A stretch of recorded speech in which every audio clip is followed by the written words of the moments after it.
Abe's Exoddus is the sequel to Abe's Oddysee. It's a game with a lot to prove as the follow-up to one of the punkiest games to ever punk.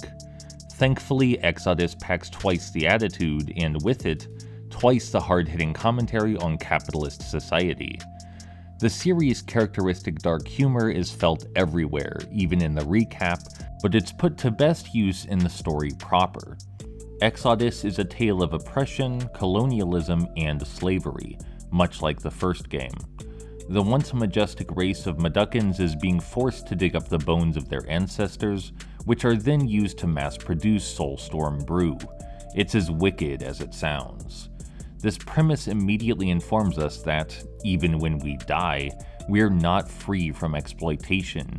Even as bones, there is no rest for us.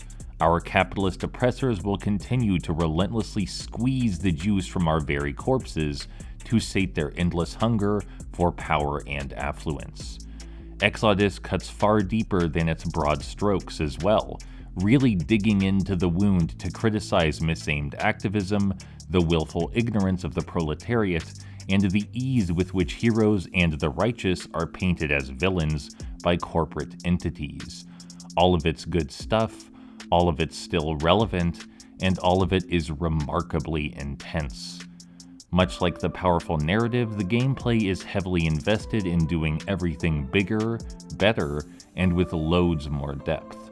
The conversation system, being the spine of how one interacts with their fellow Mudokons, has been massively expanded upon. There are at least twice as many commands, and dozens more contexts in which to use them. The Mudokons now have their own distinct emotional stage, which appropriately makes playing Savior a lot harder, and requires saintly patience.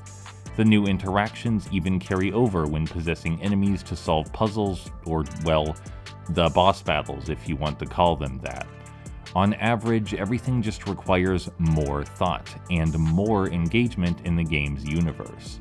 And despite how tongue-in-cheek it is, the immersive and unusual mechanics give Exoddus a solid fourth wall.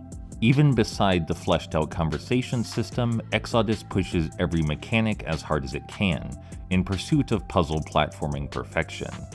The meticulous movement allows for genuinely tense high-stakes action, which flawlessly blends deliberate planning and split-second reflexes.